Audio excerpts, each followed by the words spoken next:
Caitlin here, and in honor of being May, Mental Health, Mental Illness Awareness Month, I'm going to do a video.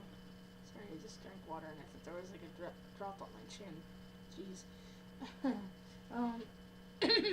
I'm going to basically do a video that highlights my mental illness / mental health history to spread awareness and let people know, what's going on, the different things that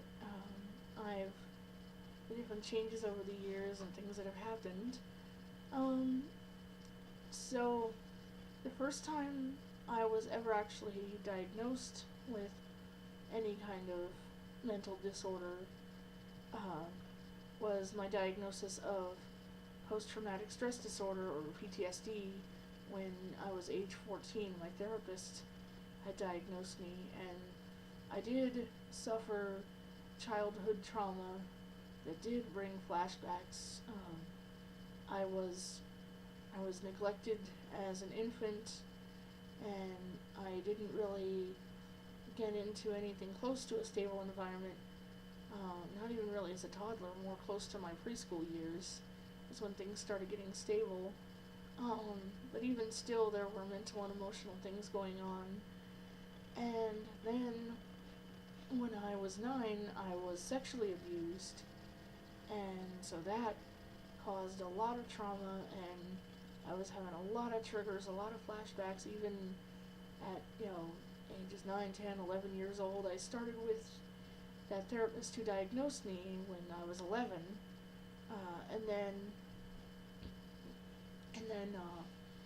I started with the therapist when I was 11. She diagnosed me when I was 14, and then subsequently I stopped seeing her when I was 15. That's a long story there. So then, I really didn't go about having any other kind of, all I really knew was that I had PTSD. Oh, my nose is just, there. Sorry. All I ever really knew was that I had PTSD, though I knew that through the PTSD I had felt anxiety. Every once in a great while I would get just a weird panic attack for no reason, and most often I would just suffer from depression. I went through self-harm, suicidal ideation and attempts, just all through my teens and 20s and 30s, because I'm in my mid-30s now, well, early 30s, I guess, 32. So then then things really didn't start to take a turn until 3 years ago in 2013, when my dad passed away. That just flipped me upside down and changed everything. And I was so on the brink of just not even wanting, the kind of depression where I didn't even want to move, and I was very suicidal, and I sought help, and I went to a hospital for the first time. Now, the first time that I was in the hospital, the only actual medication that I had taken, they gave me Ativan as needed, because they were the ones who really noticed that there were times that I was very anxious, because there are things that I do when I'm very hyper-stressed and anxious that I didn't even realize I did. I knew then my vision got really blurry when I was anxious, but now I know why, because they said that my eyeballs were actually shaking up and down like this, like my finger is, and, that explains it, because even the camera made my finger blurry, so if the camera makes my finger blurry, then that of course would make my vision blurry. So that's when I became aware that I had really had both depression and anxiety. And then I started thinking, well, I wonder if my out of control anger issues that I've had since age 11, I wonder if they're more out of anxiety rather than just plain rage and anger. And so the following year, 2014, I went to a much better hospital.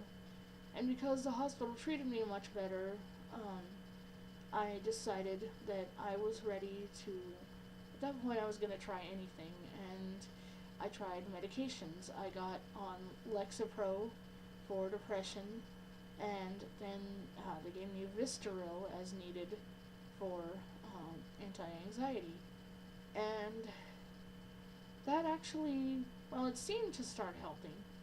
And so then, even though I had told them I had PTSD, I think they marked me down for just like depressive disorder and OS, not otherwise specified, that kind of thing. So they didn't really know what I had, because I guess PTSD is not solid in the insurance diagnostic books, if you will.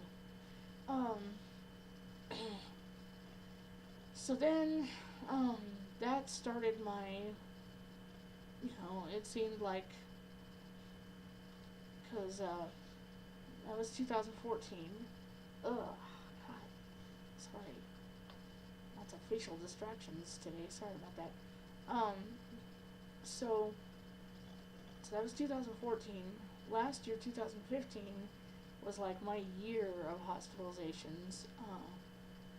I ended up in like a hospital that was even shittier than the first one I went to, which I thought was not even possible. and there, because of my depression and anxiety, I was thinking, well, maybe it's something more, maybe it's not just a PTSD, since these two symptoms are, coming out prominently. But oh yeah, because the Lexapro also wasn't working. I was still feeling very suicidal. And so that psychiatrist at that hospital put me on Wellbutrin and for antidepressant, and he also thought that I was bipolar, but for some weird reason he thought that I was the psychotic type of bipolar, so he put me on a mix of Wellbutrin and Depakote. And the Depakote had me hearing voices. I mean, it took normally not so psychotic me and made me start to have auditory hallucinations. So I said hell no to that. So after that, it was a struggle for the last half of last year of like, am I bipolar? Is this really what's going on? Excuse me. And so I thought, okay, maybe I have PTSD and bipolar. I went again to the good hospital, and I said the Depakote was making me, psychotic, so I needed something else to stabilize me besides just a Wellbutrin, so they started me on Wellbutrin and lithium.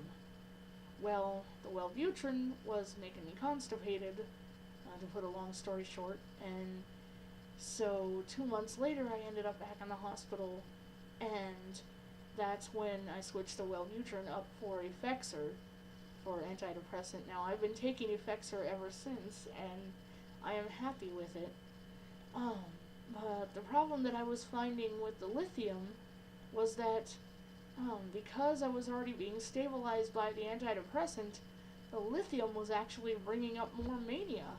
So when, and I talked to my local psychiatrist and I said, look, I don't think that I'm bipolar. I think it's just medication side effects. I want to do an experiment. I want to go off the lithium and see how I do, just with the Effexor and with the Vistaril if I really need it. And so, it just returned to that I happen to have PTSD with depression and anxiety.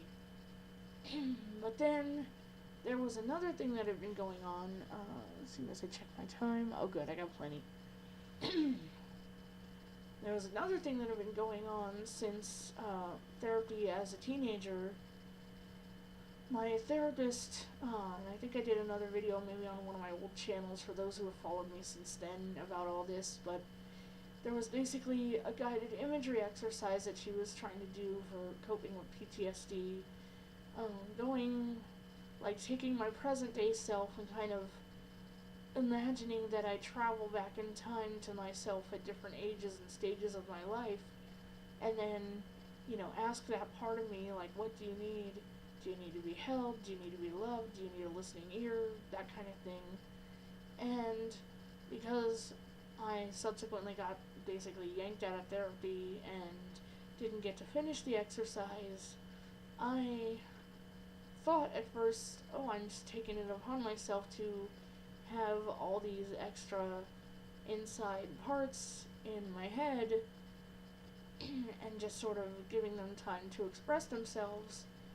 But the more that I'm looking into dissociative disorders, not just, DID or multiple personality disorder, dissociative identity disorder, but there are things, because NOS is a label they like to put on a lot of things nowadays. There's a lot of not otherwise specified things that are out there, and I believe, though it hasn't been officially formally diagnosed yet, but I believe that I have DDNOS, or dissociative disorder not otherwise specified, because I do have separate inside parts who hold separate memories and feelings and reactions to different things.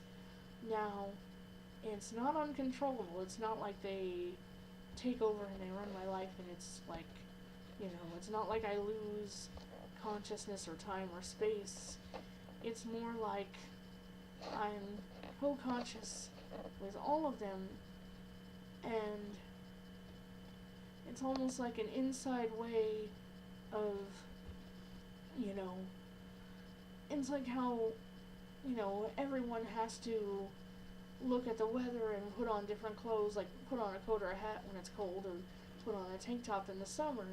Well, for me inside, it's, I know that this part of me is coming out if I'm, like, dealing with extreme rage, or I know that this child part is coming out if I'm scared or sad or need love or need this, or, or exhibiting, like, these tendencies.